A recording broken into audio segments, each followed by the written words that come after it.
I was born in July. My parents married the March prior, so I was a uh-oh. My parents should never have married, and I barely recall my dad ever being around. In 1998, I witnessed a really bad car accident. I ran to the car after it flipped and pulled the female driver and a child out.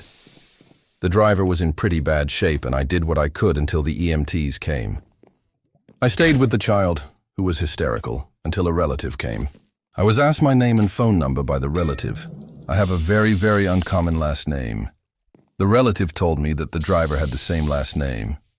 I figured it was a married name. A couple weeks pass, I get a call from the driver's mother. Turns old, the girl never recovered and passed away from her injuries. The mother goes on to ask about my family. Of course, the question of my dad comes up. Turns out the girl I pulled out of the car was my half-sister. The mother had told me that child was my niece, and my half-sister never married.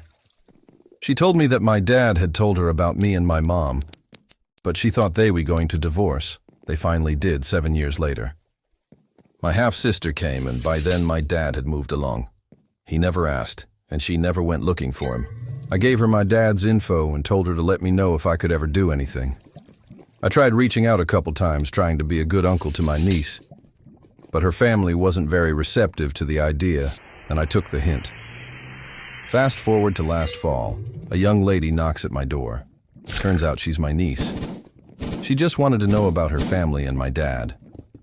I sat and talked to that girl for hours. I also told her about the unfortunate way her mom and I met. Turns out that she hangs out with several of my son's friends, and they knew each other. My dad met her. As I expected, it was less than a life-changing event for anyone.